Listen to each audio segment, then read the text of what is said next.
Welcome, everyone. Today's webinar is number 5 in what is actually a continuation of the successful webinar series from 2022, the UIA Year of Design for Health. My name is Ray Pentecost, and it's currently my privilege to serve as the director of the International Union of Architects Public Health Group and our moderator for today. I'm also the director of the Center for Health Systems and Design at Texas A&M University in College Station, Texas. I want to say a special word of thanks just to get us started to Norwina Nawawi and Fanny Bavili for their help in organizing this event. Tremendous amount of work. Thank you so much for all that effort. Today's title for the webinar is Aspects of Well-Being in Architectural Design, a Healthy Environment for All. And we have 4 panelists, 4 fantastic speakers for you today in the webinar. Just by way of a reminder, the UIA Public Health Group is organized around 2 guiding principles. 1, design impacts health in at least one of 3 ways. Design that can protect health, design that can develop better health, and design that restores health once it is impaired. And secondly, every project, every building type, by every design professional, impacts the health of the people who experience it. So it's an issue all of us should be concerned with.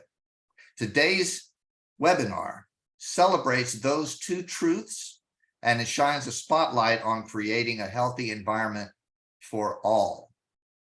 Our 4 speakers today, Jan Golembiewski, Dr. Ruzica Bozovic Stamenovic, Philippe Capelier, and Dr. Patrick Stewart. So first, Jan. Let me introduce Jan briefly. Jan Golembiewski is a practicing architect at Psychological Design, an architectural firm in Sydney, Australia. And he's recognized for his work specializing in health-related projects, education, cultural understanding, human-centered innovation, design psychology, salutogenic health promotion, ecological psychology, and complexity interventions. He has served both as an adjunct professor of architecture for design and health at Queensland University of Technology and as an associate professor of interior architecture and environmental design at Bilkent University in Ankara. Jan's presentation today is Architecture and Perception: How We Perceive Architecture Affects Health, Well-Being, and Behavior. Jan, take it away. Thank you very much, Ray, and thank you very much, everyone, for organizing this. I'd like to start today with a fantastic Australian custom, which is to acknowledge the traditional people of the land where I'm recording this and standing today. They are the Gadigal people of the Eora Nation, and also of my own home, which is the Yuin people, which is the south coast of New South Wales, a place which is very special to me. And I want to acknowledge all the Indigenous people here who are listening to this recording, and all of our elders present and in the past. Now, I want to add to Ray's original list of 3 ways that architecture affects us in terms of health, because I also see 3, but not necessarily the same 3. They interlace very nicely, though. And those 3 pathways for health to be affected by our architecture are, first of all, the way that architecture can organize people. It can get doctors very quickly to a surgery. It can make sure that there isn't an infected zone between maybe the surgeon and the operating theatre. It can do all sorts of efficiencies and critical adjacencies, which is something that us architects, especially in health, have given a lot of thought to for a very long time. There's another thing that it can do, and that is a second thing, which is the physical toxicology of the space.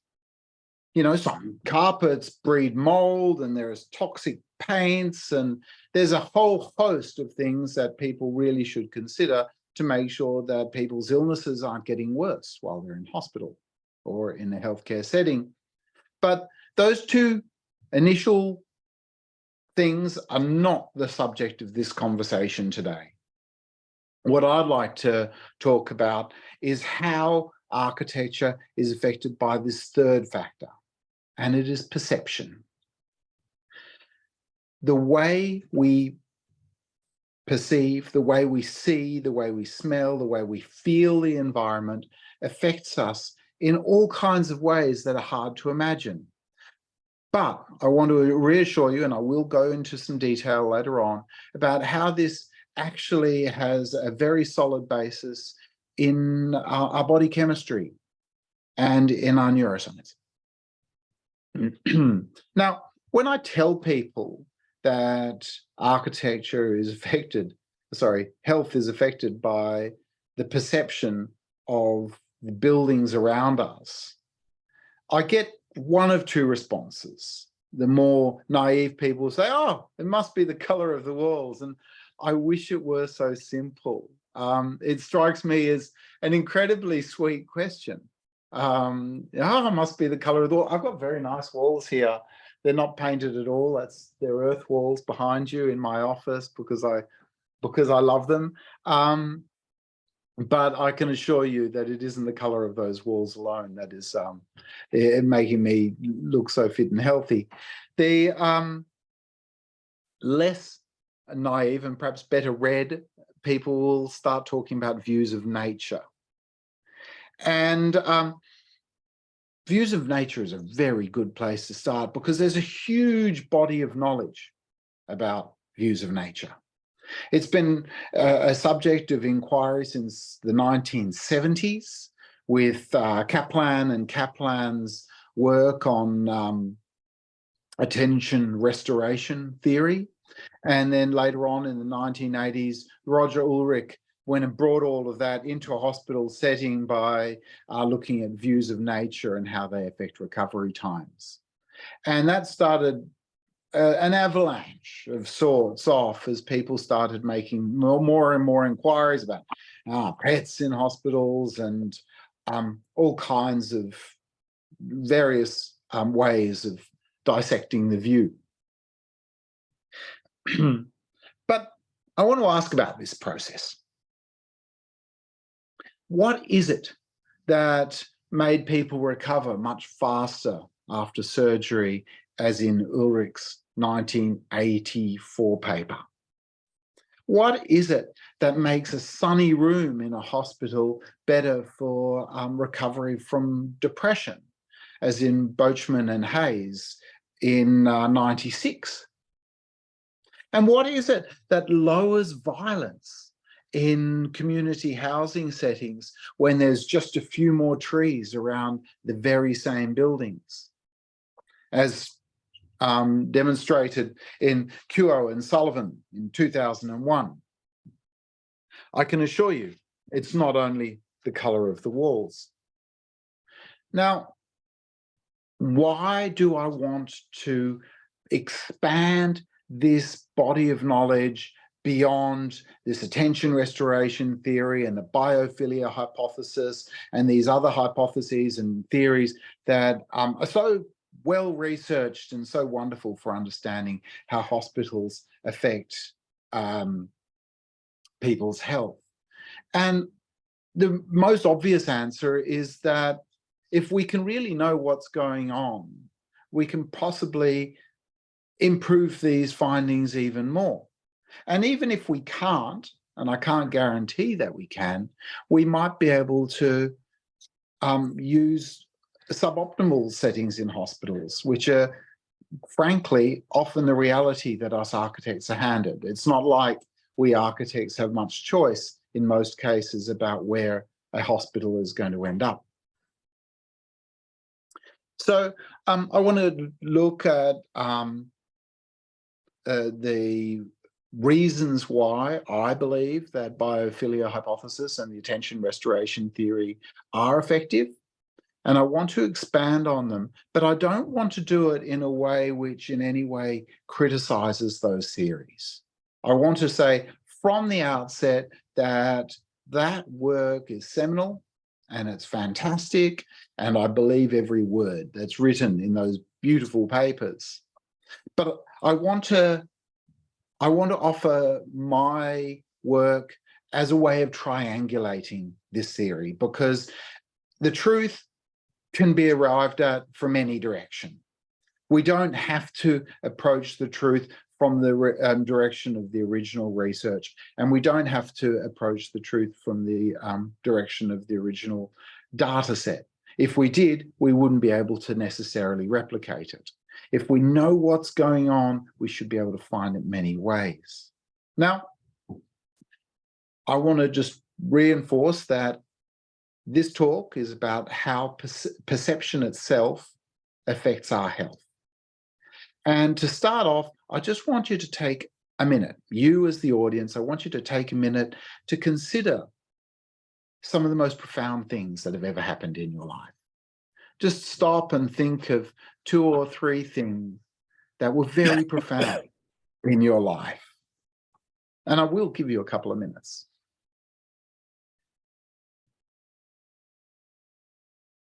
At least 1 minute.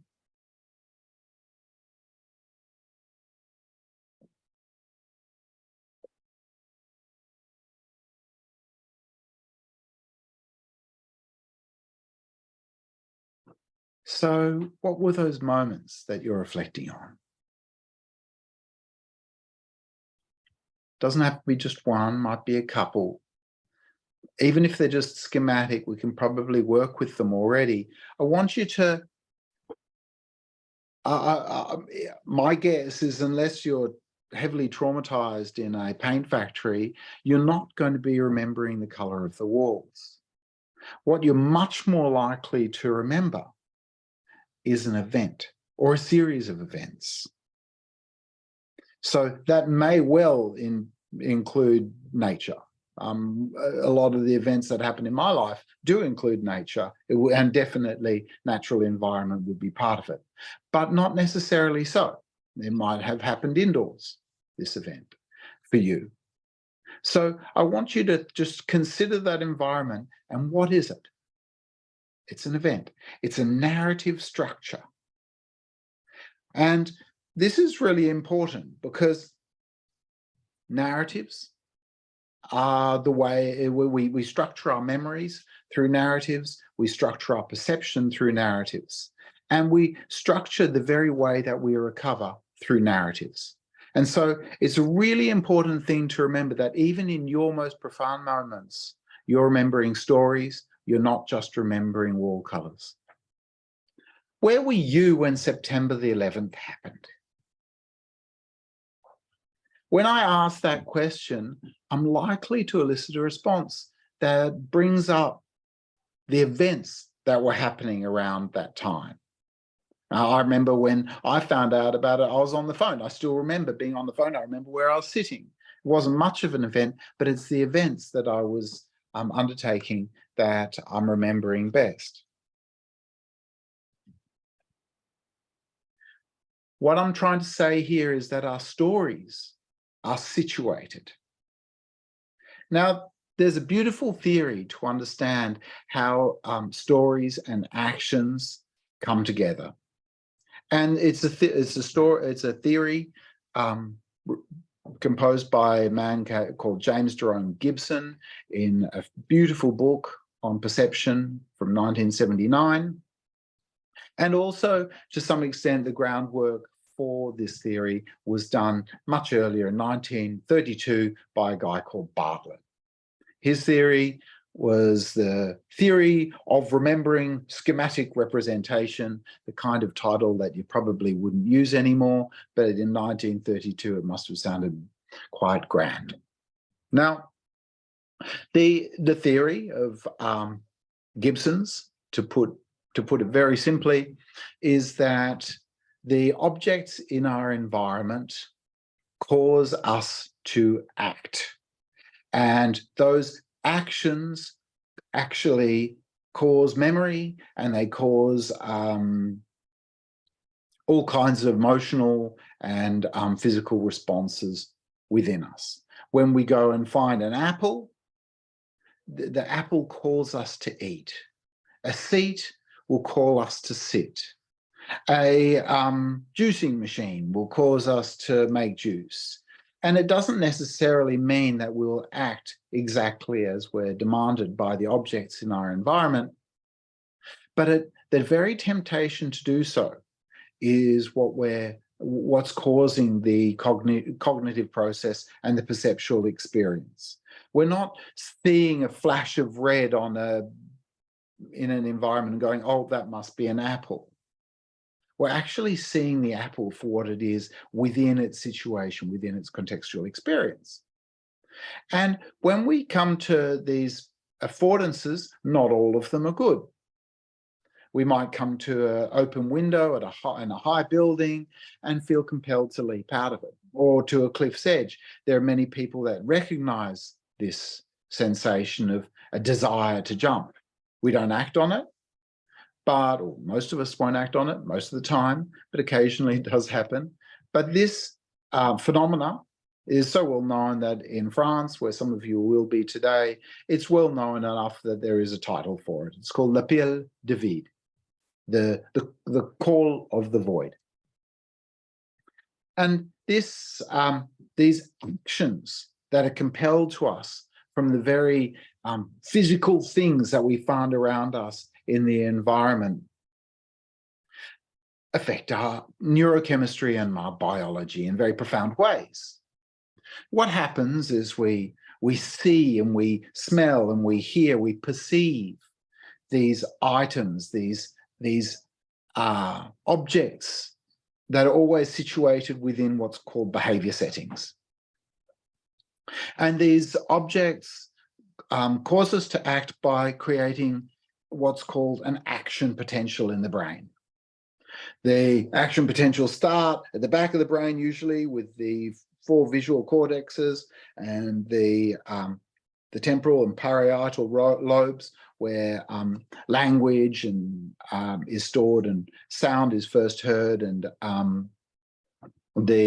smells are first sensed, and they come up in an excitatory potential. They come up through the brain and they synthesize right in the middle of the brain in a place called the hippocampus. The hippocampus is a part of the brain which structures story. It's literally got a beginning, a middle, and an end, and it wraps around these things called why am I forgetting what they're called? These, never mind what they're wrapping around. I'm having a mental blank, and I'm getting distracted anyway. Most important is the amygdala is the word.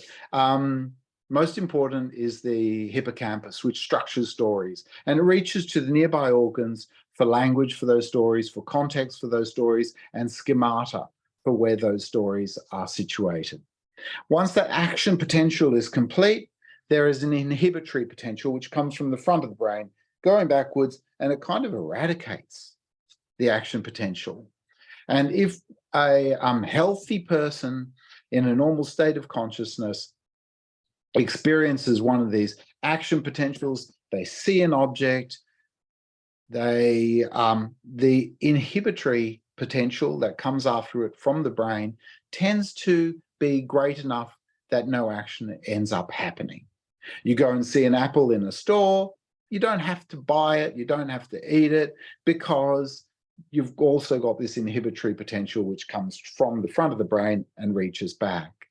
With negative circumstances, when we see negative circumstances and we're healthy, they tend to be perfectly balanced, which means that no action happens. Instead, the inhibitory potential in the front of the brain, where the creativity and thought takes place, we process those images, we process those thoughts, and our action is diverted.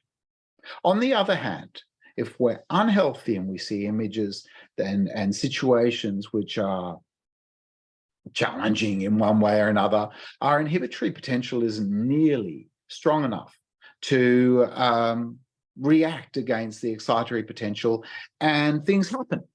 We might scream, or we might jump, or we might develop a twitch or a tic or something like that. We develop what the doctors call symptoms. So in mental illness, these things are very, very profound. They're often very bizarre. And the reason why they're bizarre is they're behaviors which healthy people don't express except in very unhealthy situations. Now, that's for negative. There's also the positive potentials that we experience when we're in an environment which is wholesome, an environment which is good, an environment with lots of positive things to do. What's really interesting is that to some extent, that dynamic is flipped, where healthy people experience something positive, their inhibitory potential is less than the action potential, and usually something happens.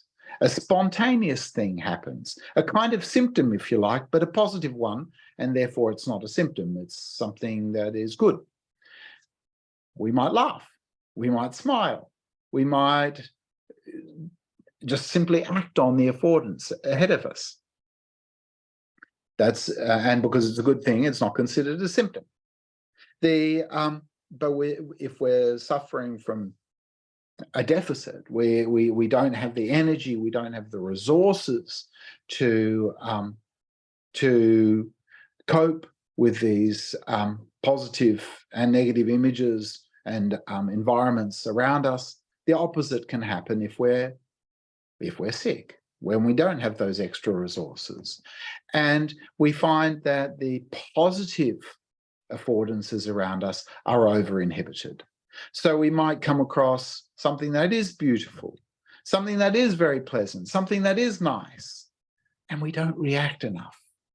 Our child might crawl onto our lap and say, "I love you, Daddy," and we just fail to give back. And that's also considered to be a symptom of mental illness, or at least of illness. So what is happening here is I'm trying to tie together the actions that are caused by the environment and the very physical, neuroscientific, neurobiological, neurochemical reactions that are happening inside our brain. And we also know that when these things happen in our brain on a regular basis, they create pathways, they create strength. It's a Hebbian process, and it's just one of the things that we know about neuroscience. Repeat it, repeat it, repeat it, and it becomes stronger. So we can actually end up changing who we are, literally by the experiences that we're having. Now, one of the things that happens when our frontal lobes are activated, that's the inhibitory part of the brain, is that it's the part of the brain that's associated with thought and creativity. And if a positive event happens and we're left with less inhibition, just a little bit of thought perhaps, we're left with something that we can do. We're left with something very, very cool. We're left with choice. We can act or choose not to act. And it is often in the choices not to act that we end up with the most profound memories and the most profound experiences, but not always. Sometimes it is also the things that we actually do. For this reason, as an architect, it's always important in the value management phase of design that even if something isn't used, if it's good, it's worth leaving there, because even if it's not used, it's still being used by the brain. Even when we say, "Oh, I'm not going to play with that today, I'm not feeling up to it," we're still making that choice, and that choice is a positive choice. We're still stimulated in a positive way, even by the things that we don't use. And so that's a really important thing to remember. Yeah, 2 minutes, please. Oh, 2 minutes, okay. please. Yeah, sure. Okay, I didn't realize we're taking so long. So I just want to say that the emotional direction that we take is really important, positive and negative. And so what we're trying to do as architects is we have to set a scene. We set a scene using Chekhov's principle. If you hang a gun on the wall, by the end of the first act, you've got to use it. What that means is if we're trying to set a positive scene, we hang a positive affordance in every room. We make rooms active and activated with things that are wholesome, things that are good. And conversely, we want to use Chekhov's principle to remove anything that we don't want to interact with in the environment. And how do we know what's positive and what's not in a hospital? Well, for a start, we have to look at the set again. We're designing sets because we're trying to design activities. We're trying to design actions that are going to happen because we're designing people's brains. So we want to set a scene that is a positive and wholesome scene. So we avoid the language of TV dramas, especially hospital dramas in a hospital, because who is the patient in a hospital drama? Usually it's a disposable person. And it always speaks of some sort of tragedy or some sort of near death, at least. So the hospital setting is already predisposed to all the wrong messages. Discard the negative and emphasize the positive. I'm not going to go anymore because I think I've run out of time. But I do hope that you guys in the audience, I'll be going to bed now. I do hope that you guys in the audience can ask each other questions. Someone can raise a hand and say, I've got a question, and someone else can say, oh, I think I can answer that. And that would be just grand. Thank you all so much. Thank you, Jan. That was terrific. Wonderful to see you and wonderful to hear from you. I appreciate the blending of disciplines in your remarks. That was just great. Thanks so much. I did not mention at the beginning that if you have questions as a member of the audience, please put them in the chat. I'll be scanning that to bring them forward to the speakers. And as Jan has suggested, if you have questions that harken back to his remarks, bring them up when we have the conversation later in the talk. We'll have a question or two with each speaker, but time at the end for discussion in general, and bring those questions up. And as Jan has suggested, maybe we as an audience can kick them around together. We'll look forward to that. Jan, thanks again for being with us today. Thanks very much, Ray. Bye-bye, everyone. Bye. And now let me introduce our next presenter, Dr. Ruzica Bozovic-Stamenovic. Ruzica is an associate professor and deputy head at the Department of Architecture at the National University of Singapore. She's affiliated with the UIA Public Health Group, the Care Center for Aging Studies in US, the Center for Health Systems and Design at Texas A&M University, and the Global University Programs in Healthcare Architecture. Her research projects and teaching are in the field of architectural and urban design for health and well-being. And while practicing at the R&D studio, Dr. Bozovic-Stamenovic won major architectural awards in the former Yugoslavia and exhibited widely, including twice at the prestigious Venice Biennale. Her remarks today are entitled Smart and Sensorial on Behavior and Wellness in Architecture. Ruzica, welcome. Thank you very much, Ray, and big hello to everybody. I'm trying just to open my presentation. Yep. So I'm going to speak about smart and sensorial. The image you see is the image of successful Singapore. I don't know how to kill, sorry, the banner. Maybe put it down somewhere. Anyway, So the successful Singapore, the usual tourist image, but I'm not going to talk about that. I'm going to talk about the lower part of the image, because most of the time in academia, we are talking about precise things that can be measured, about statistics. That's what research magazines like. And the elusive area of sensorial is not usually on their menu. However, Singapore government does not have that dilemma. They know exactly where they're going, and elusiveness is not part of that. So basically, Singapore is projecting its future into the area of smart, fourth industrial revolution, smart technologies, and they are on the track of blurring really the lines between the physical, digital, and biological spheres. But like never before, the human being and the human personalities and the human lives have been closely intertwined with this endeavor. And of course, our profession is as well affected by all of this, because, sorry, I have to go to the previous slide. Oh, my dear. Yeah. So to this one, in our profession, the fact that we were, I'm sorry, can anybody help me close that banner? I don't know how to do it. Do you see my banner here? Anyway. No. Oh, okay. If you can't see it, then it's fantastic. It just ruins my screen. So our profession was used to operate in 3 layers. We talk about the users, the city, and the sustainability of our planet. But now we have actually to think also about the impact. And the footprint is not just the footprint, it's actually the cloud print measured by different other measurements on the interfaces.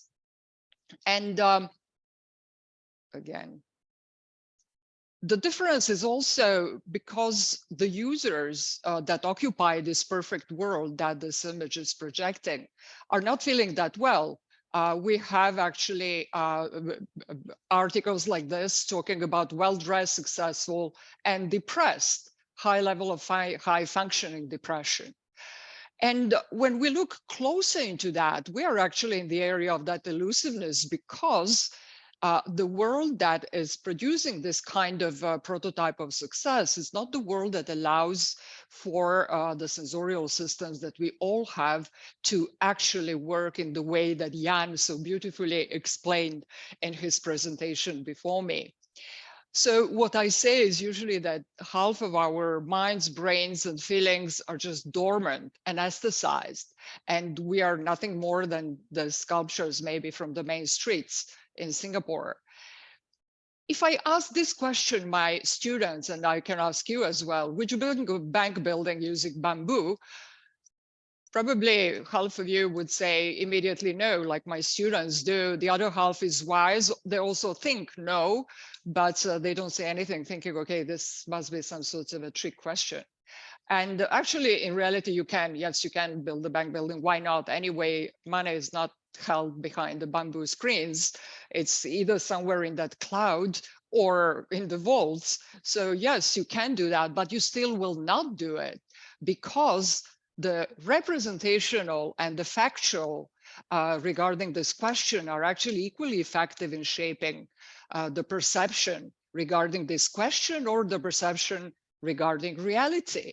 And that was actually leading the answer to that question. So I want to go now into explaining 3 examples where actually that implied the elusive image of what our senses could have seen actually matter.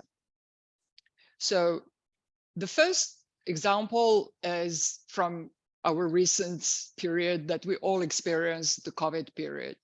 Ruzica, please, excuse me, please, for interrupting. I don't think your slides are advancing. Sorry. We are still seeing only the cover of the skyline on the water. How come? Because I have everything. Yeah. Maybe. And I wanted to make you aware of that. Do you see now? Oh, there you go. There, now we Can you see that now? there are other Okay. slides. We have only seen the first one. Okay, sorry, I'll go just through all of this so that you remember. This was a story about technology. This was a story about the cloud and interface. And then our depressed people from this image. And then these are the anesthetized humans. And my question regarding the bank is here. Please tell me if it stops again. You. And I'm now afraid to put the slide show on. Can I try to do that so that your screens are filled in better? Certainly, let's try it. Okay. Sorry, not set up. It's yeah. Where is that? Okay, it's up there because I have a banner that is, I think, causing the problem. Yeah. Down at the bottom on the right. Yeah, I know this one. Can you see it now? There it is. Yes. Okay. Is it moving? Yes. Good. So these are the examples, and this is where we stop. So this one is a sports hall and fair exhibition center that was turned into a makeup COVID hospital during COVID. But the interesting part is that this was actually for foreign workers. There was an outbreak in their dormitories. And I'm showing this because they were given actually cubicles. And as you know, in Singapore healthcare system, otherwise very successful, considered highly rated in the world, we do not have all single bedrooms. We actually have multiple bedrooms. We even have open wards. But in this case, the whoever said this, this hospital actually made an effort to even explain that they will have a cabinet and the lamp and the chair. And that is very unusual. This robot was delivering medications to this facility, but then the population said, but this is so inhumane not to even see real nurses. So then the robot was actually strolling through the parks and telling people to stay apart and wear a mask. Interestingly enough, the very same thing happened in Belgrade. This magnificent fair hall was also meant to be for COVID. And the public and the society was also very worried how people will feel in this kind of space, which is not the kind of worry anybody expresses in regard to the otherwise functional but very institutional looking hospitals. And that then triggered donations in food. So it was a la carte meals, and then TVs and books. They had a little library and ping pong entertainment and so forth. My second example is the very famous and very well-known and awarded Khoo Teck Puat Hospital in Singapore. It's situated around the Yishun Pond, a very public area adored by the people from blocks around.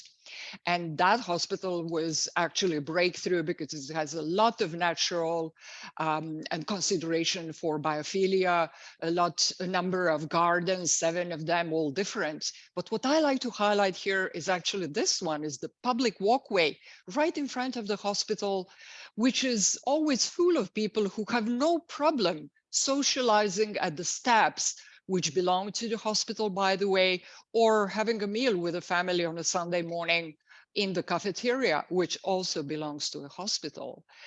And why is that so? It's because this is a view from the window where you can't tell where the rooftop gardens end, where the public domain begins. There is no threshold, that dreadful threshold where actually you know you are in a hospital. No one wants to pass it.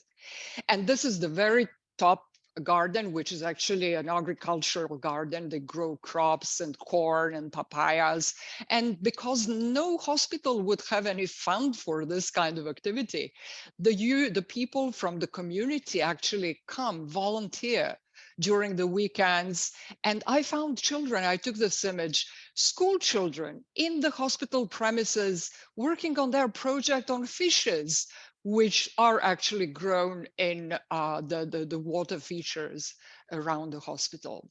So the raise of social capital that this hospital has provided actually then triggered economic gains because the people felt that They have no problem having a hospital in their surroundings, in their neighborhood, and that will not affect the cost of their apartments, but quite the contrary. While in different parts of Singapore, we actually had some sort of resentment against, for example, aging facilities and stuff like that. So this part I would call smart city and the sense for the flows. You know that wherever you see something being propagated so strongly, like smart, and we know this technology is not smart, people are smart, but the issue is the money behind. And the fact is that now we are talking about the money which is behind. And many of you would say, well, yes, maybe for Singapore, but majority of the world is poor and we do not have the money. However, that same things or statements goes for Southeast Asia. But if you look at these two graphs, actually the very poor countries in the ASEAN region, which is where Singapore is, except for Singapore, Malaysia, maybe Thailand, the rest of the countries are very poor, Cambodia, Myanmar in particular. And yet, if you compare to other parts of the better off world, the rise in the usage of internet or subscriptions to the broadband is tremendous. Maybe they cannot buy a house, but they can afford a handphone. Therefore, their access to smartness is actually there. And then because of all these things, a lot of what we assume regular life will be affected, including work, workspaces, work areas, delivery of care and medicine. During COVID, we were used to actually have a telemedicine. We could reach the doctor through the handphone. So of course it affected the way we work at the universities. So some of our programs that I'm teaching included investigating how different gadgets and available technology can actually change the current environment. And this was an interesting small project. It's almost like, you know, Rust crawling around the existing facilities, but equipped with a number of sensors that can actually tell whether this person here is in good health, whether it maybe seems lost, because face recognition can do that. And if it is a lost dementia hit patient, then something will happen and this grid will trigger either help or prevent this person from moving towards the crossroad and rather move or turn attention to something else. So that's one example of the projects. Another one which was dealing with moving, elderly moving around. Why Singapore does that is because of the number of elderly. We are actually, all this society is aging very quickly. After Japan and Switzerland, we're the third in the world. And there is no possibility to build even that many facilities. So the whole system has to change, and Singapore has decided that it's the housing environment that will have to house and support anybody who is slightly hit by dementia in old age. And of course, the extreme in terms of investigating the potential of architecture to be smart, really, but help people in that, would be this kind of projects also down at the university, which are extremely virtual. Partially, of course, augmented reality closer to the ground floor, but the rest could actually easily be underground, and Singapore is restricted with area. And then different narratives are developed into why this looks like this and so forth. What I wanted to look at is to just test the word of the month, I think, which is the ChatGPT, the apparently smart chatbot who knows everything and has anything ever written until 2022 as his resource. And I asked simple questions. I wanted to know the reality, whether actually there are available solutions to design strategies for creating a sensory stimulating environment. ChatGPT actually then put these words, these keywords in blue, which we all know all about and which are pretty much known in every theory that the academia is talking about. That's not interesting for me. Of course, the ChatGPT works. It's not smart. It's just a system which is averaging the percentage of well-known or cited papers, and these are the most cited. So I was not happy with that, and I asked the system to go through 10. I was bored to do it more. You can do 100 if you want, different iterations every time, because the system is still in training phase. The system would ask, is now what I offer better? All the time insulted the system by saying no, is the same. However, the 10th iteration actually showed that all the images that you saw as my students dreaming of the future was possible because the system dug up much more interesting, smart and technology-driven solutions that could actually help. So the knowledge is out there, and we just have to embrace it and make it work for us and not work for the buzzwords with money behind. So this is me testing, creating, giving credit to my students. And I got a compliment. They said that I'm picking up fast for my age. That was interesting. And only now I give you my third example, actually, which has nothing to do with technologies, but it has to do with this huge bridge, pedestrian bridge, by the way, over a relatively tiny street. And you might ask yourself, why do you need a bridge over the street? Well, it's because Henderson Wave Bridge is not a simple bridge. It's actually a social space, it's an exercising area, and it's part of many, many kilometers long green link, as we call it in Singapore, an entire area. This is, by the way, just one small portion of it. That's the idea of connecting all the green patches in the island, small island of Singapore. By the way, Singapore is just 60 times 40 kilometers. And no rural areas, 100% urbanized. But with this connectedness between the green areas, we're hoping to create some sort of a, maybe in my mind, surreal environments which mimics the rural or the natural that many other countries do have. And it consists actually of, in this particular portion, of this kind of bridges that crawl through the canopy of trees, and you would usually not be able to walk like this through the rainforest unless you are a chimpanzee. By the way, you can actually meet monkeys or other animals here, but it's very interesting to be in such a proximity to the canopies of trees, and that very long walkway through the canopies end with this bridge, pedestrian bridge, which connects then the whole thing to the horticulture park on the other side.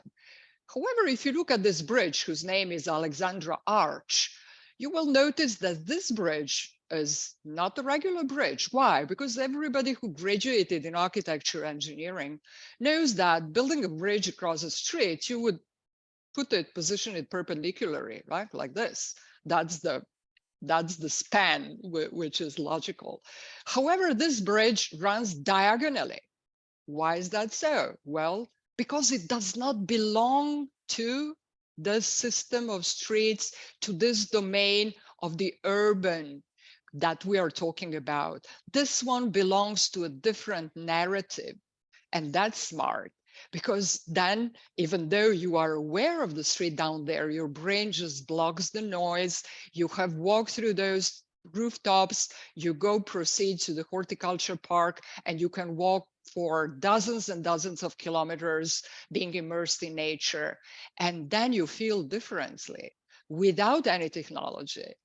You are basically on a metal bridge, but you are able, because your whole sensorial system suddenly opens up its otherwise anesthetized caverns, and you are enjoying in the poetics of the moment of the sunset.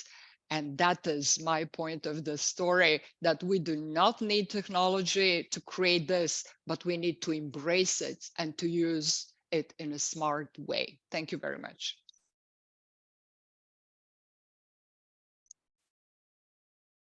Thank you, Ruzica. That was beautiful. I'm curious. Is the bridge popular? Do people use it? Oh, yes. Oh, yes, very much so. It's crowded over the weekends. You walk around. Yeah. What a Very much. wonderful approach. And I loved your point about the perpendicular would suggest that it's traditional, connecting it to the road below, and that putting it on the diagonal is a deliberate attempt to disassociate it from the road below. I thought that was a terrific design idea, wonderfully placed. Thank you. Bye. And I guess we can continue. I don't see a question in the Q&A or on the chat.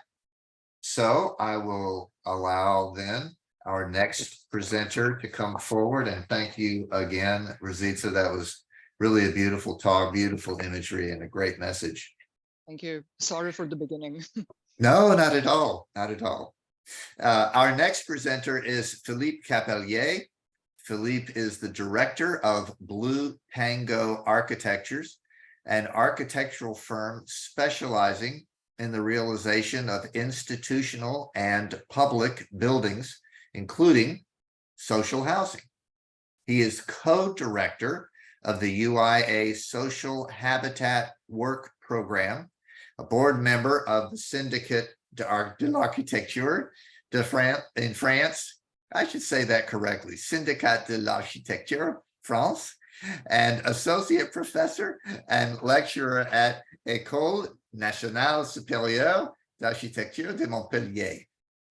Capelier has studied environmental management for architecture and champions the practice of wooden architecture in buildings. In 2002, his firm won the competition for the Pierres Vives building in Montpellier in collaboration with Zaha Hadid. And I should say, before he begins his talk, that our collaboration with Philippe and with our next speaker, Patrick, is an effort by the Public Health Group to begin greater collaboration with our other work programs. So Philippe, it's wonderful to have you join us in this effort. And his presentation is entitled Issues of Mental and Physical Health in Social Housing, the Impact of the COVID-19 Lockdowns. Philippe, please.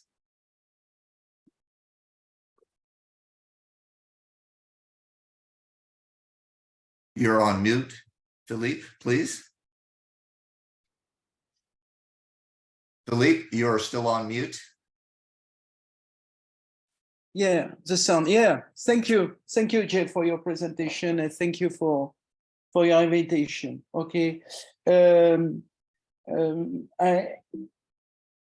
okay, yes, an architect from Montpellier in the south of France, little town, university, a town near the Mediterranean Sea. Okay, and I am co-director with Sarah Tia, architect in Cairo, the Social Habitat Work Program.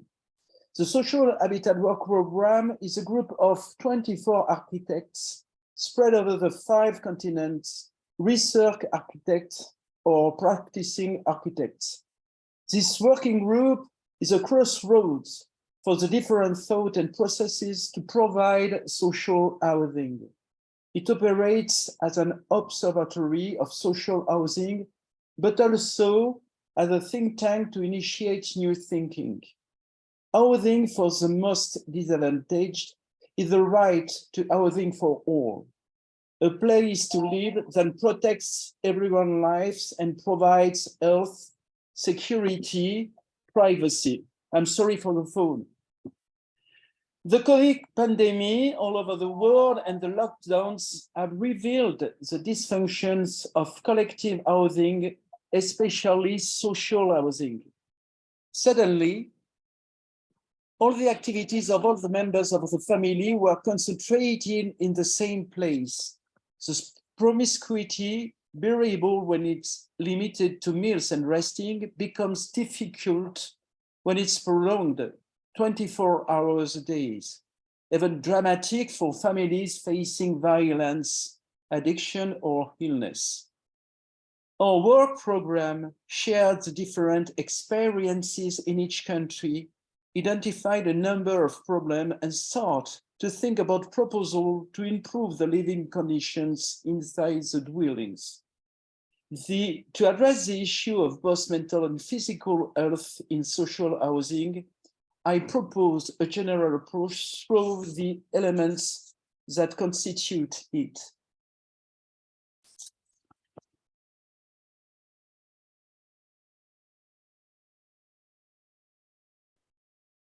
First, the location and its environments. The territory where social housing is located can be urban, peri-urban, or rural. Depending on the case, the environment may constitute an aggression for well-being. Pollution, cars, industrial, agricultural, pollution due to the absence of sewers. These pollutions are causing respiratory problems. Noise and visual pollution can traffic, noise of the street, illuminated signs prevent calm and good sleep, creating an invisible but permanent stress. The location of the site often does not offer the necessary proximity for the good health of the inhabitants. Medical centers, clinics, hospitals, maternity hospitals, fire department, police. Well-being depends on these proximities. Other proximities participate indirectly to the well-being of the occupants, nursery schools, high schools, etc. A shorter distance between home and school is beneficial for the student and his family. The shorter travel time leaves more free time. Sorry, what happened? You see my screen?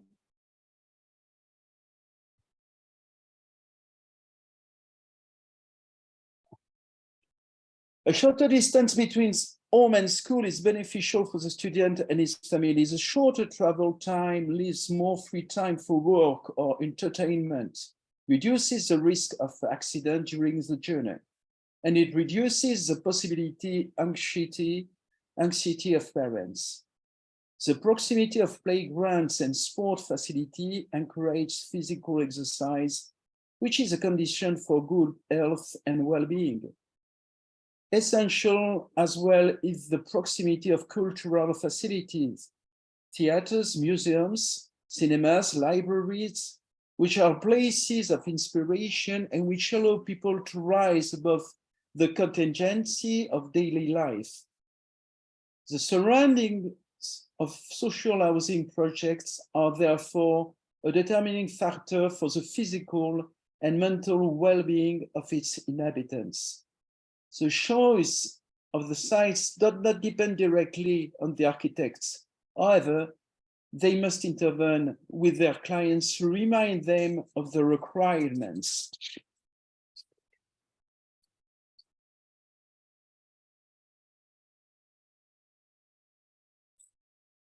Shared spaces. 2. Shared spaces, indoor or outdoor, are those intermediate spaces, filters, if you will, between the public domains and the interior of the home. There are different types of outdoor shared spaces. Gardens, who know the role of trees and plants to fight against global warming. Shade, evapotranspiration, biological diversity, they offer beneficial, soothing, and aesthetic environments. Courtyard, too, mineral spaces can be meeting places that promote social life and exchanges. This helps to resolve possible conflicts between neighbors. It is necessary to control the acoustic to minimize risk of noise pollution. There are different shared indoor spaces. In trans hall, there are thresholds between the outside and the inside. They set the tone of the residence, depending on whether they are spacious, well lit, with controlled acoustics.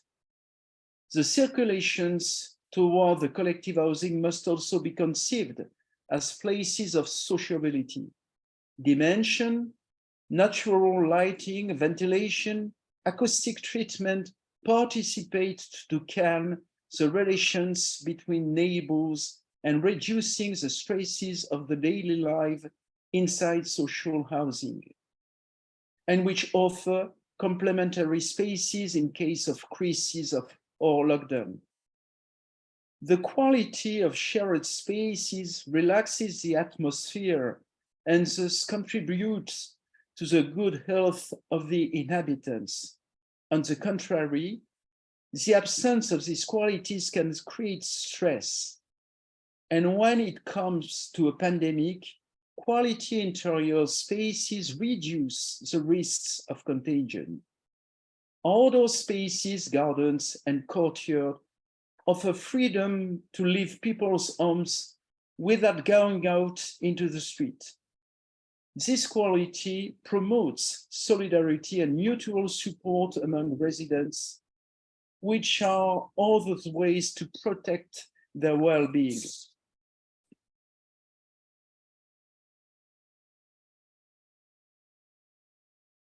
Oh, sorry. Private space third. The organization of social housing, in order to contribute of the well-being of its inhabitants, must first allow the privacy of each person, adults and children. Each person must have his own personal space, a place of their own. The bedroom, it must be isolated from the rest of the house. It must allow for calm. Ideally, a room for each child, in addition to the parents' room. The child's room is on a world, is his own world and refuge, sleeping, but also playing, working. It must be clear and ventilated. Everyone's privacy extends to personal hygiene, to the shower or bathroom, if shared, must be a place that preserves isolation, privacy, and care. Ventilation is essential, but so is natural lighting. The independence of these personal spaces is a protection against illness too. Housing must promote shared living, a place to prepare meals and to socialize, to exchange and to have fun, to receive family and friends.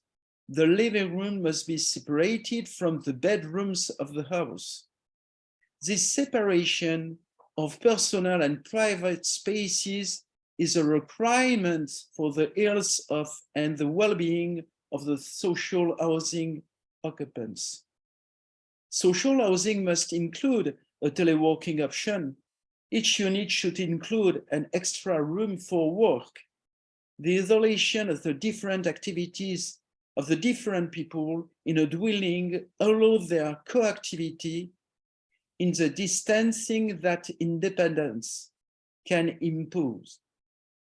The dwelling, a private space, must be isolated from the outside world to protect it from cold, heat, noise, those of the neighbors, those of the outdoors.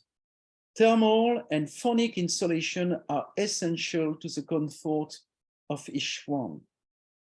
This private space must be widely lit. The sun is essential to biological life. It also brings energy. This private space must be ventilated with sufficient air. The air must be renewed, the odors evacuated. The dwelling must, of course, receive electricity for its functioning and comfort, and must be connected to the internet to communicate. This essential comfort is a condition of good health and well-being. This private space must extend outside. A terrace, a large balcony, even a garden are indispensable extension to loosen the enclosure of the walls and an indispensable air bubble. Fourth, the materials. We know today that traditional building materials, concrete, steel, asphalt, plastics are producers of CO2, pollute the soil and air, release volatile organic compounds, and affect the health of all. The progressive use of biosourced material in the construction of social housing necessarily contributes to the well-being of its inhabitants. Clean building sites, dry channels, considerably reduce the nuisance of building sites for the good of the neighborhood. Conclusion: to inhabit it is to live. Raising the question of health or well-being in the social housing is an opportunity to broaden the problematic. From a biological point of view, rethink the dimensioning of our space in relation to the body. The metric system has made measurements abstract, whereas 3 centuries ago we measured in cubic, feet, and inches. Architecture was then imprinted with the body of man. Here is a track to be certainly followed, to give measure to the necessary space from the wandering for the print of our bodies. From a cosmic point of view, to implant our building, to orientate them, to organize them according to the cosmos, the course of the sun, the seasons, the movement of the air and the water, the magnetic or telluric forces, the sustainable development lead us to reconsider these major natural forces. It is a question of finding an harmonious link between architecture and the people who live in it. The fundamental question of well-being in housing, in social housing, is indeed this one. Thank you for your attention.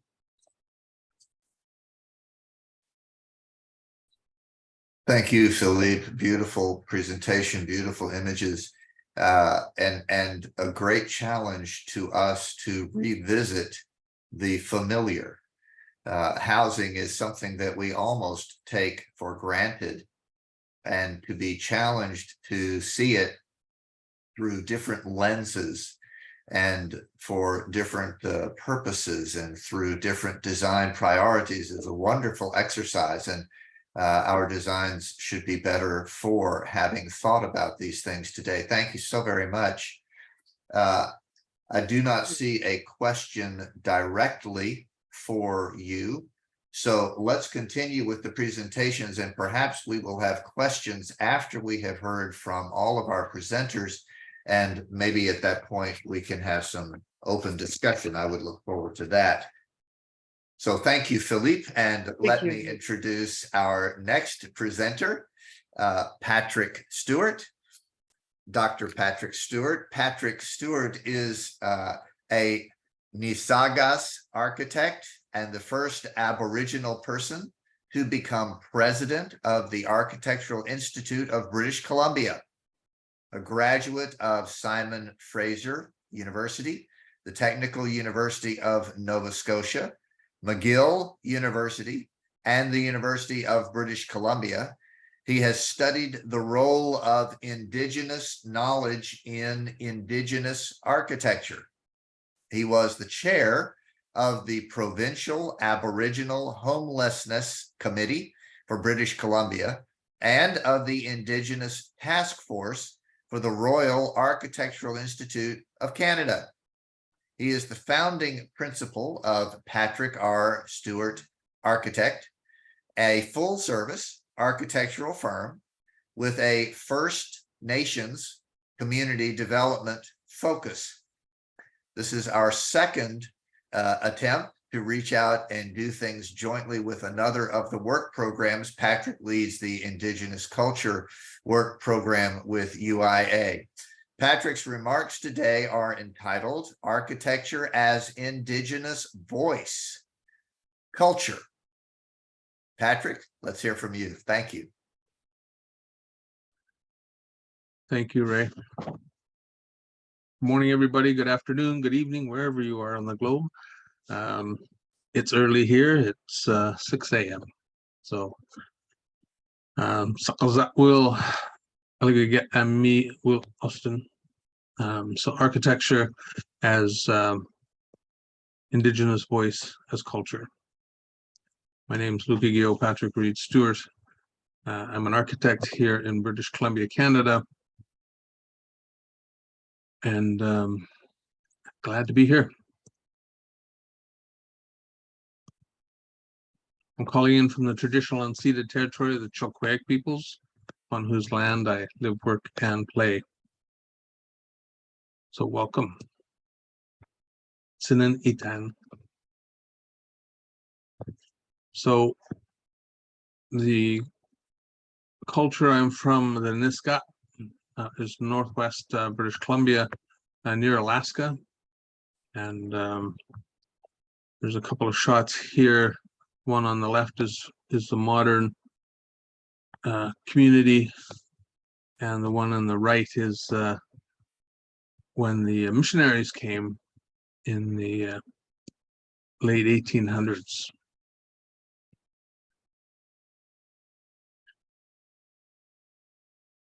And it's been a challenge to provide an environment that supports the culture, that is recognizing the history, and is located in nature. And in Canada right now, we have a moment where we are dealing with truth and reconciliation, and there is a history that has been subdued, I would say, that people don't talk about, but we are starting to bring that out and say we need to talk about the truth. And Canada is a colonizing nation and has a history of genocide. The displacement of indigenous people has been occurring as long as Europeans have been roaming the world. In Canada, a land reserve system was put in place with the first Indian Act in 1876 that restricted personal movement in village locations. Traditional ways of life were not respected and were dismantled as much as possible. This is a picture from my own community around 1878. The missionaries that came to our community were Methodists, and they started to Christianize our communities. And one of the issues that we've been dealing with since Europeans have come is the colonization with its genocide, violence, and trauma. And we're living with the results. You can see it. You can see it in our communities where we have high incidences of adult incarceration, women incarcerated, youth in secure custody, homelessness, domestic violence. And it transcends into education, where we have a lack of people going to school because there is no high school in our community, and people have to move and have to leave. And you have to go to the cities, and that is destroying our communities, our culture. And as an architect, I've been working with nations that are starting to say, okay, enough. This particular nation, the Gitxsan Nation, they have 135 children in foster care, and they are trying to now stem the tide and bring the kids home. So they have welcome home ceremonies where they do culture camps, and they bring the children and their foster families back to the nation and take them out onto the land.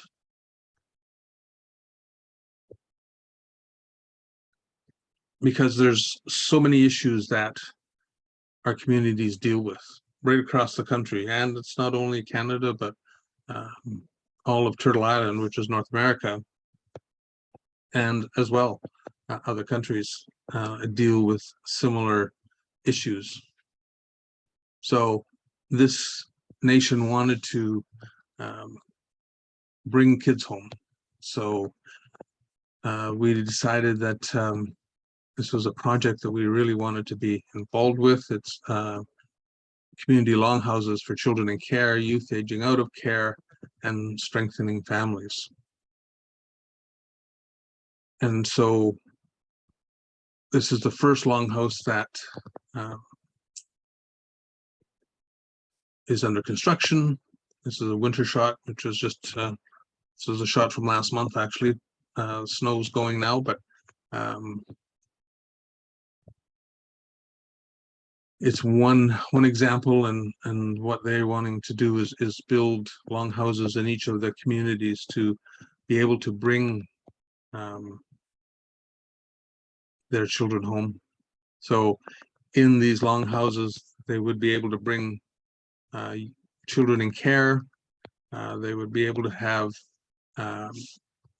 independent studio apartments for youth living with the youth agreement. So they're independent, but they have the support of staff. The building is staffed 24/7, 365. So there is support in the building. They also saw it was important to strengthen families and support families. So we have townhouses as part of this project. There's 3 townhouses, 3 3-bedroom townhouses for those families that have broken down, and rather than have the parent with the children, with custody of the children, leave, and that's what's been happening.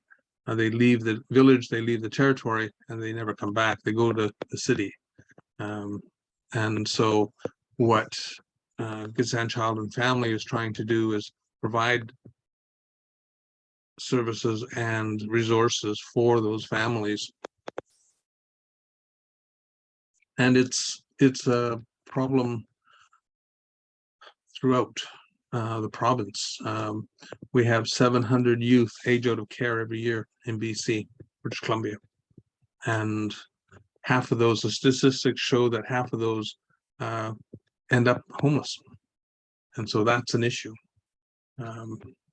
We did a project in Vancouver for foster families, or for foster children.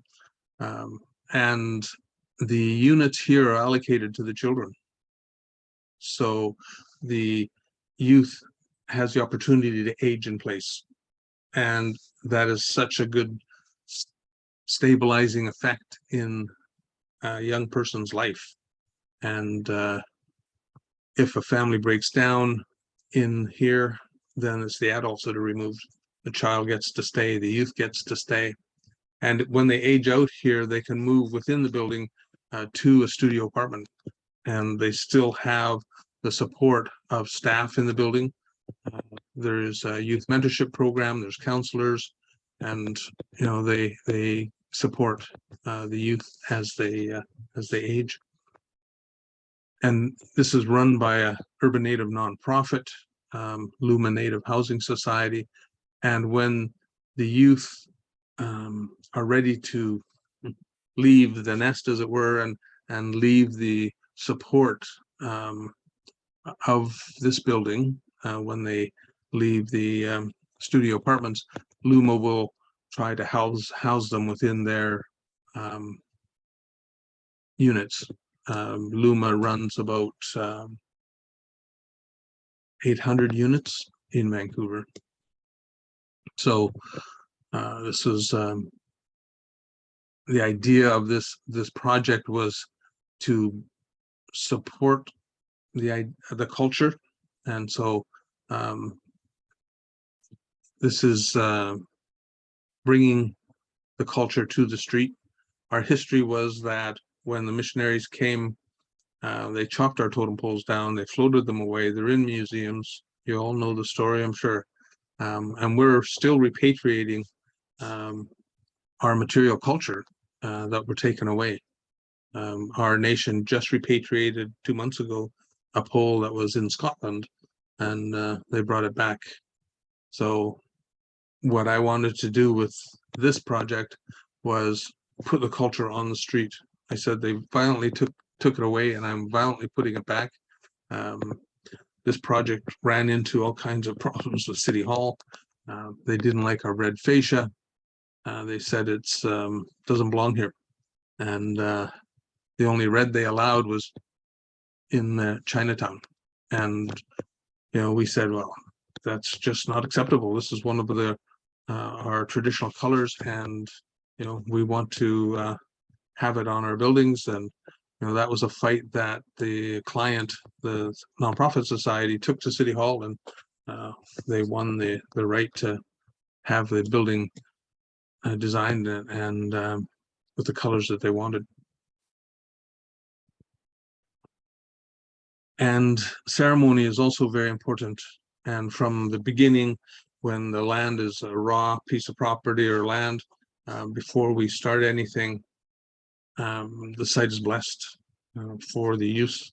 And when the building is complete, then there's further ceremony. And here's a youth breathing life into one of the poles. And this was all now in reaction to, as I had mentioned, the colonial process of colonization, and one of the very destructive acts that the colonizers followed was residential schools, where they took children. My mom was taken at the age of 5 from our village and brought 1,800 kilometers down to this school. And this was a Methodist school. So we had Methodist missionaries in our village, and they took the children to their own schools. And this was down near now where I live, near Chilliwack. The nation and these schools, I think 1949 was the last time the school operated, and my mom was sent home at the age of 13, which with an equivalent education of like grade 4, and they said she could read, she could write her name, she could do arithmetic, and she could follow orders, and that's all she needed to be able to do. And they sent her home to the village. Unfortunately, when she had arrived home, she found that her mother had passed away, her siblings had passed away from TB, and her dad had remarried, and my mom was sent to her mom's family in Alaska to finish growing up.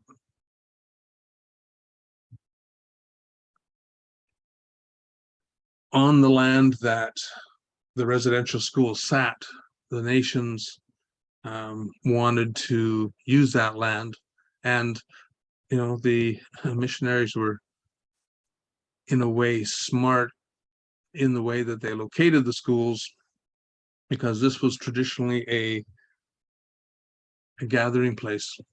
So this is close to the Canada-US border, and of course the border didn't always exist, and predating that border, there was a constant north-south flow between the nations. And when they wanted to establish the school, they picked this spot because this was sort of the annual gathering place. It was a confluence of 2 rivers that came together, and they built the school. When the nation decided that they wanted to now use the land for themselves, they looked to see what facilities they needed, and housing was a very big need. And they had wanted to do some housing for elders, and they got me involved. And we looked at what sort of the need was, and this is a government funded building and provincial government, and this was the first project that the provincial government funded on federal land. We have different jurisdictions in our country, and federal land is under the jurisdiction of the federal government, and they usually are the ones that fund projects. So First Nations are all under federal jurisdiction, so all our housing on our reserves are federal jurisdiction. But the federal government, as you know, don't always stay around, and when new governments come in place, they change their mandate. And about the time that this nation was talking about doing some housing, we had a change of government, and the federal government says, oh, we don't do elders housing anymore. They did it right across the country up until British Columbia. And so we thought, well, let's turn to the provincial government, and they took the project on, funded it, and is basically an assisted living facility. So this is staffed 24/7, 365.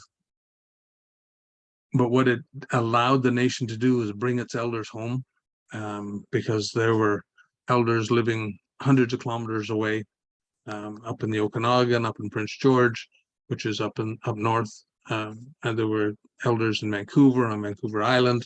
So they were able to have a facility here that supported bringing elders home.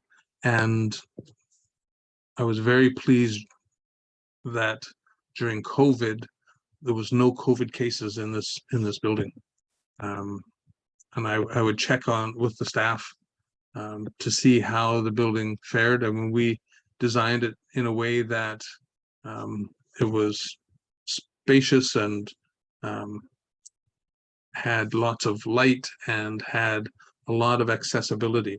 So a lot of this was in response to residential schools. When I was working with elders, they would tell me things like about the colors, about the massing, about the materiality. They were saying no, because it reminded them of residential school.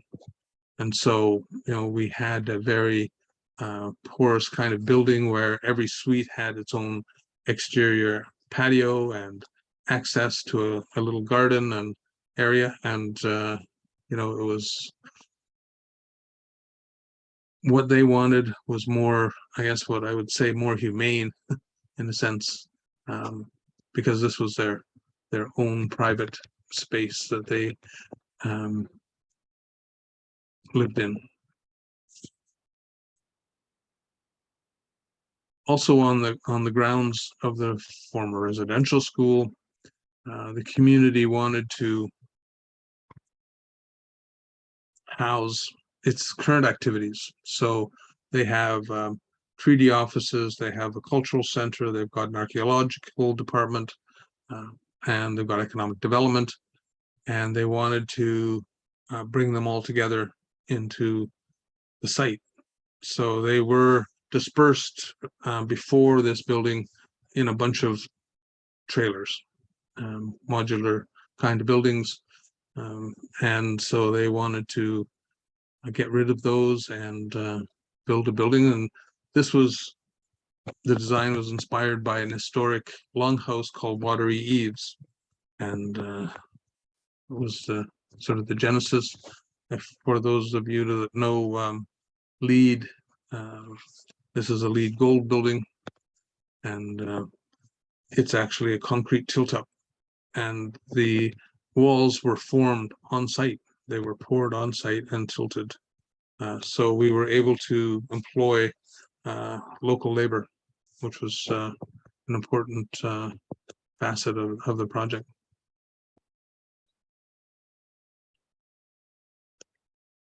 Another aspect is what is sacred, what is spiritual to the nation. And this is the site of a 9,000-year-old village. So it predates the pyramids. And this is a location of a village that used to be the sort of wintering place, and this is a sort of a traditional form of a pit house, sort of an underground dwelling. And what they did is they created cultural interpretive center, of which this is part of. And it was something that the nation has really sort of embraced.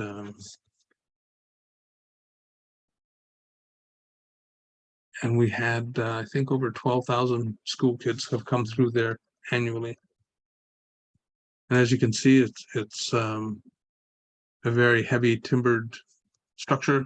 Wood is something that a lot of the nations use still. And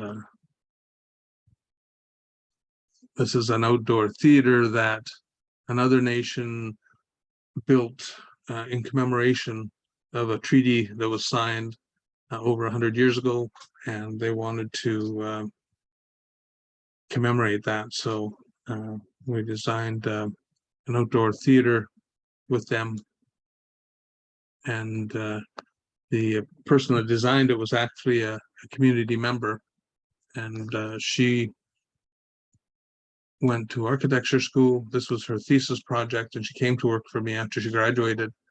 And she said, "Do you think we could get this built?"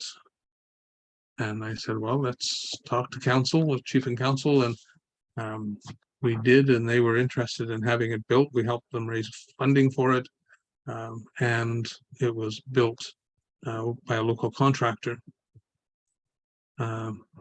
Unfortunately, the young woman that designed this and that was working for me, she was diagnosed with cancer and passed away before opening day. It was unfortunate. Her parents were there, her family, but this was quite a legacy. Her parents were happy that this was her legacy that she left.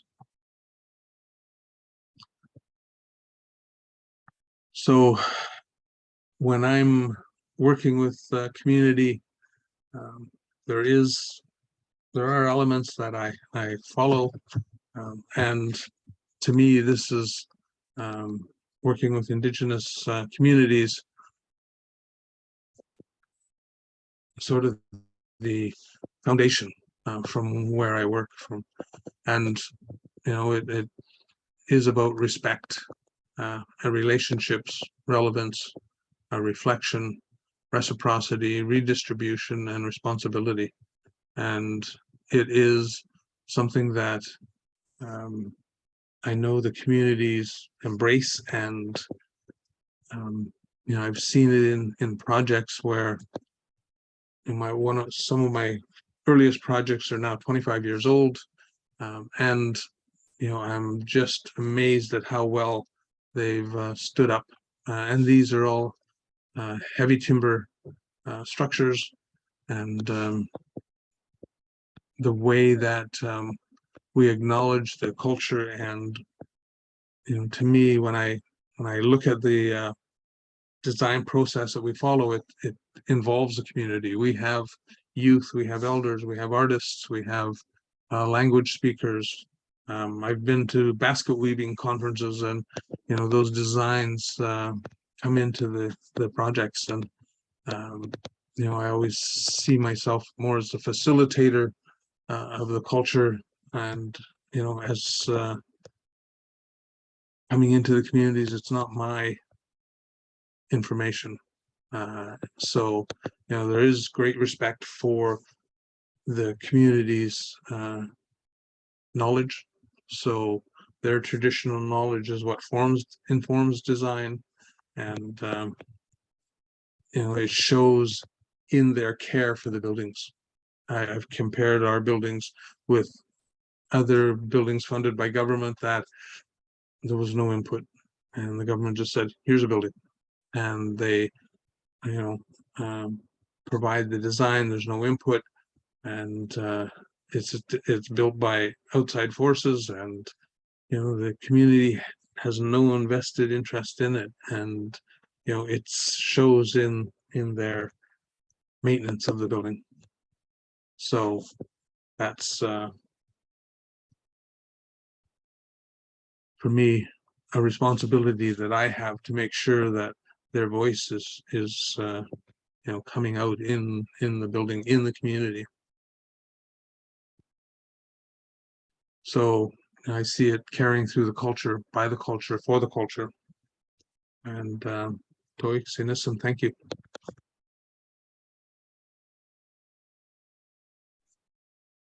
Thank you, Patrick.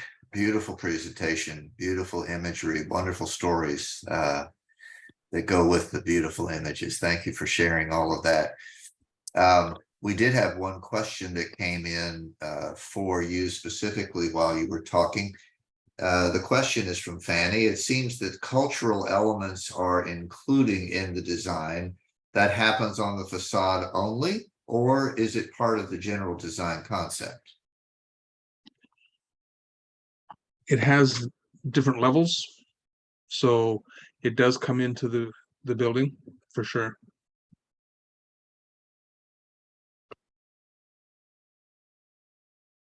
So in the planning of the building, in the materiality, yeah, we try to get it throughout. However, depending on funding and depending on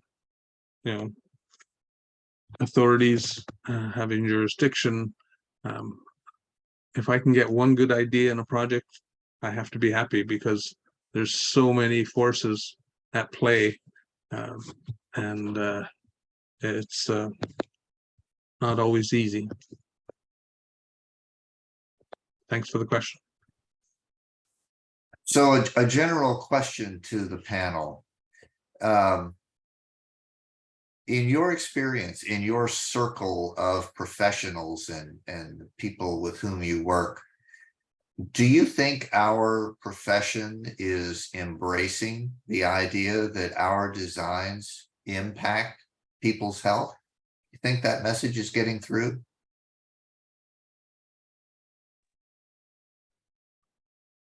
Anyone? I would say yes.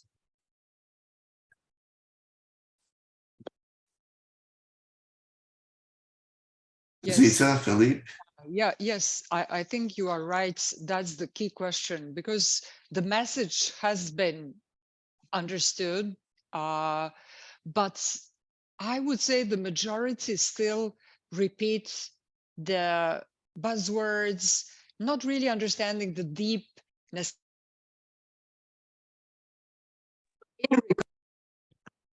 is architecture for wellness.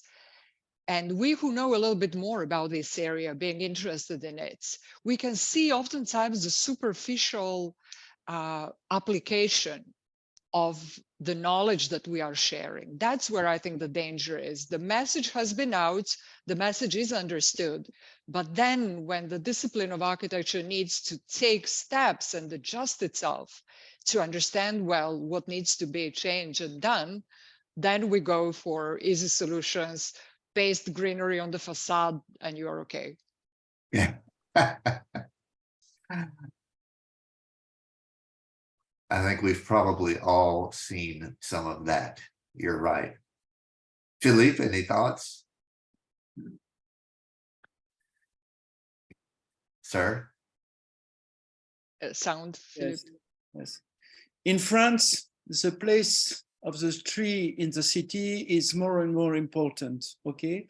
But it's a form of answer of the question of the health and architecture, don't you know? But generally, when people think about health, you think about medicines more than architecture, okay? So it's really a work of communication of the professional and the architects. Yeah. It's true. So many people look at medicine as a way to fix something rather than looking at our environments as a way to enhance or improve something. It's a shame that medicine has been so successful that we have come to trust it, maybe in ways that we shouldn't have to. So let me ask a different question about the same subject. everybody seems to think that the profession understands that design impacts health. Let me ask a slightly different question of you. Every time a new research study is published and we know a little bit more about how to get something right or to make an improvement in what we do to do something better, does that create responsibility on the part of the profession to try to get it right? Is there an ethical responsibility to understand what the research is telling us and use it? Is there responsibility that a client could come to us and say, did you know about this? Why was that not included in my building? What is our responsibility to respond to research? In my opinion, it's more a problem for the client than for the architect. Don't you know? If in France, if there is not a rule, a specific rule for a specific question, the less the client never ask something more. Okay, never. Okay. So it's a role. It's a role of the architect to call the client, to ask him to input more qualities in the building than he asks to us. We have always the problem with our clients. Generally, it's a little different for public client. Because the state, the public communities are more informed. Okay, so they explains they need more than the private client. Very interesting. Patrick? I think it is our responsibility to know what's going on design-wise. I mean, you know, before we start designing, doing our research, talking to our client, trying to understand, you know, their vision, what it is that they want, and also to be, you know, knowledgeable about what's going on across our profession, right? What's going on elsewhere, and I don't think it's that onerous, as you know, we're inundated every day.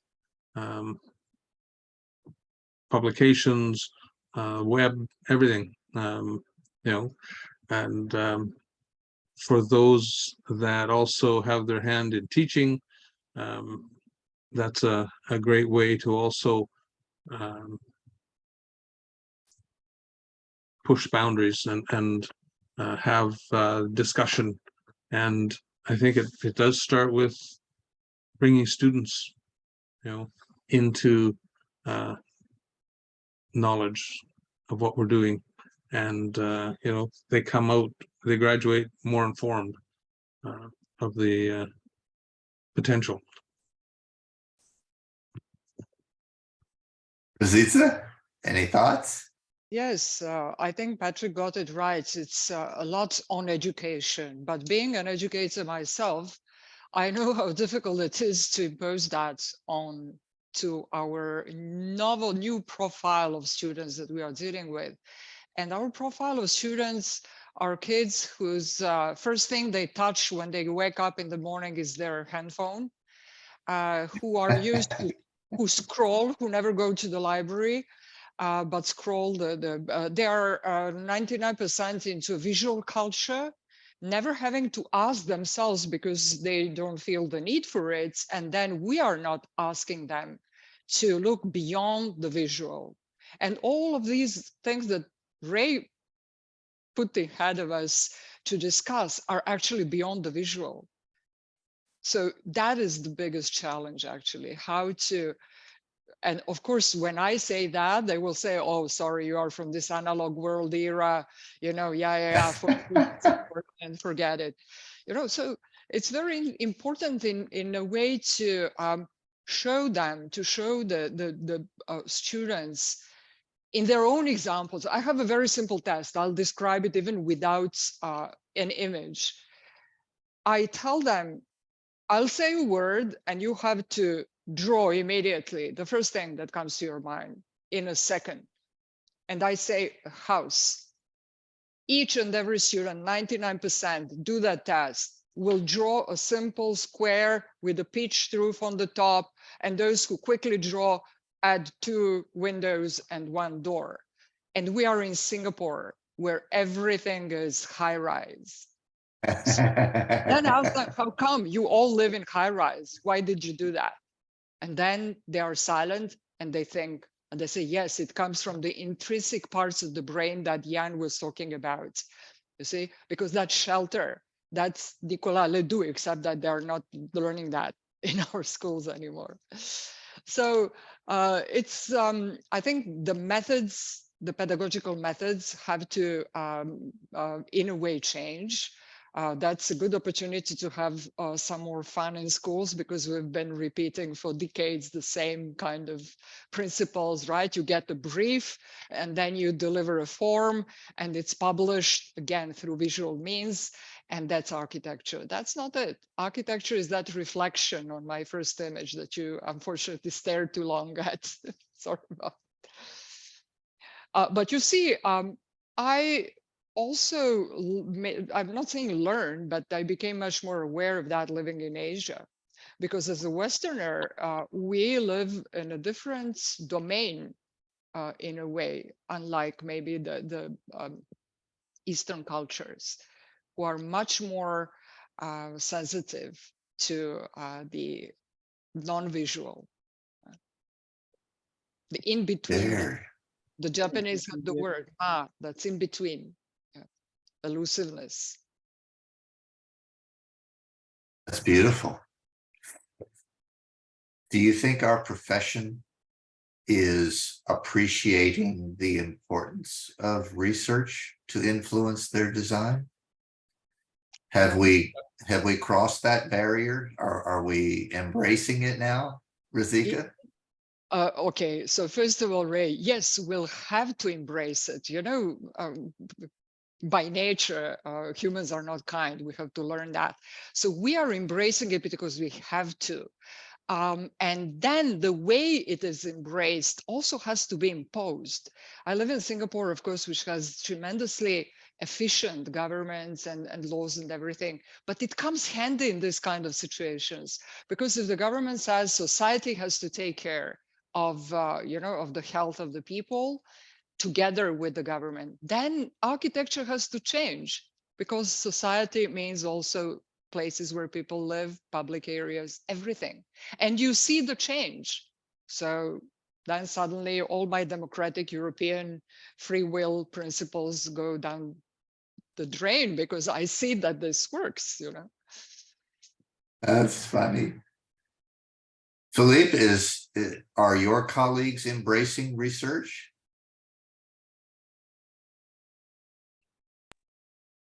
You asked me? You're muted. Philippe. Fanny, I would love to hear from you as well. Please speak up. Yeah, I think it is. This is the big question. I agree with Ruzica that this is the biggest challenge. But as I wrote to my note, we have to embrace it, but we have to do a lot of research, and we must be very careful.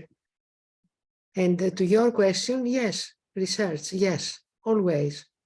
If there is a support, otherwise it's impossible, I think.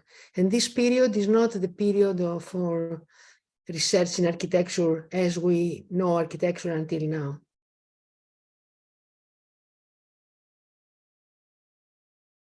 True enough. Philippe, did you want to add something? Yeah, I repeat maybe, but today around me, the principal question, the principal topic is the environment of architecture first, the environment of the cities, the place of the trees and water and green. Okay, and second one is the question of materials. Okay, natural materials. Okay, recyclable materials. But the question of health is beyond. Okay, we don't speak directly about the question of the health in the architecture. It's not a question, an issue identified like this. Okay, we go around, okay, this question, but not directly. Very interesting. Very good. Thank you. Patrick, any thoughts?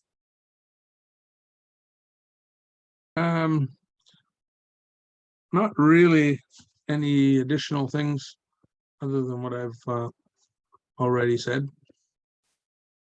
Well, let me throw this out then as a closing question. Well, I did have a question here from Norwina. Patrick, the projects that you did as part of your advocation is a form of healing and reconciliation in and of itself, correct? Well, healing, yes. So the whole issue of reconciliation in this country is a big issue. And as Indigenous people, we say we have nothing to reconcile for. We weren't the colonizers, we were colonized. And, you know, we're throwing it back on the settlers that have come to say, you know, they have more to reconcile for actions since they arrived than Indigenous communities do. So it's more of I would say the work that I do, that our firm does, is more about indigeneity and supporting culture than anything, because you know there was so much violence done to the community, so much lost, and still people are fighting for culture and language. And you know, you look at the communities, and you know, I look at my community, and there's really nothing there. We tongue-in-cheek say anybody that could get out got out, because you know there's no work, there's no housing, there's no education, there's a small medical clinic, but you know can't get any medical help there really. So you do have to leave. And where do you go? Go to the city. You go to Singapore? No, but you know, it's the big cities that are attracting. You know, I look at our province, and you know, Vancouver is the place to go. But then a lot of people are unaware of when you land in the city, you don't have supports.